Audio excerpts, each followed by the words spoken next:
Indian news Gujarat में आपનું સ્વાગત છે। સમાચારની શરૂઆત કરીએ 17મી લોકસભાના સત્રના છેલ્લા દિવસની।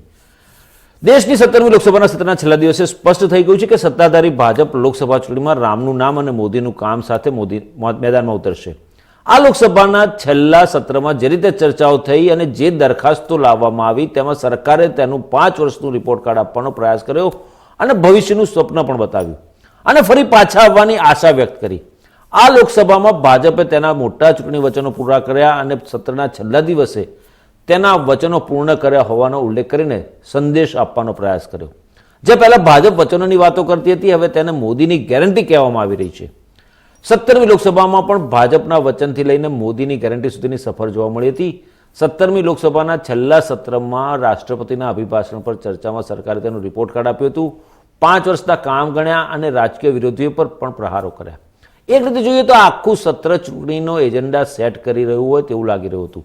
વડાપ્રધાન નરેન્દ્ર મોદીથી માંડીને ભાજપના સાંસદો સુધી નવી સંસદના નિર્માણથી લઈને નારી શક્તિ વંદન એક્ટ, રામ મંદિરના નિર્માણથી લઈને ટ્રિપલ તલાક કાયદો અને જમ્મુ કાશ્મીરમાંથી કલમ 370 હટાવવા સુધીની દરેક બાબતોનો ઘણી વખત ઉલ્લેખ કરવામાં આવ્યો છે અને ફરી બજેટની રજૂઆતથી લઈને બજેટ પરની ચર્ચા સુધી સરકારના મંત્રીઓએ આગામી ટર્મમાં સરકારમાં પાછા આવવાનો દાવો પણ કર્યો હતો અને વડાપ્રધાને સંસદમાંથી લોકસભાની ચૂંટણી માટે ભાજપનો નારો પણ આપ્યો હતો।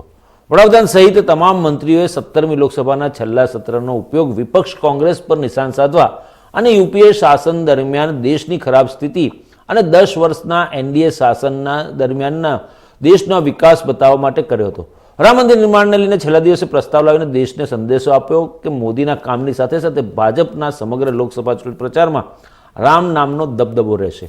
સત્રના અંતે લોકસભાના સ્પીકર ઓમ બિરલાએ પણ જણાવ્યું કે કેટલાક મહત્વના બિલ પાસ થયા છે। તેમણે કહ્યું કે છેલ્લી 5 લોકસભામાંથી 17મી લોકસભાની સૌથી વધુ ઉત્પાદકતા 97% હતી, જેમાં મહિલાઓની સક્રિય ભાગીદારી હતી।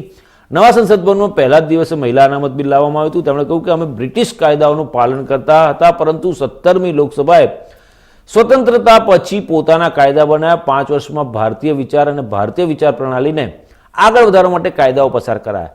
બિરલાએ કહ્યું કે આ લોકસભામાં કુલ 274 બેઠકો થઈ, જે 1354 કલાક સુધી ચાલી। ગૃહે 345 કલાકથી વધુ સમય સુધી બેસીને કામ કર્યું। જોકે ભંગાણના કારણે 387 કલાકનો સમય પણ વેડફાયો હતો।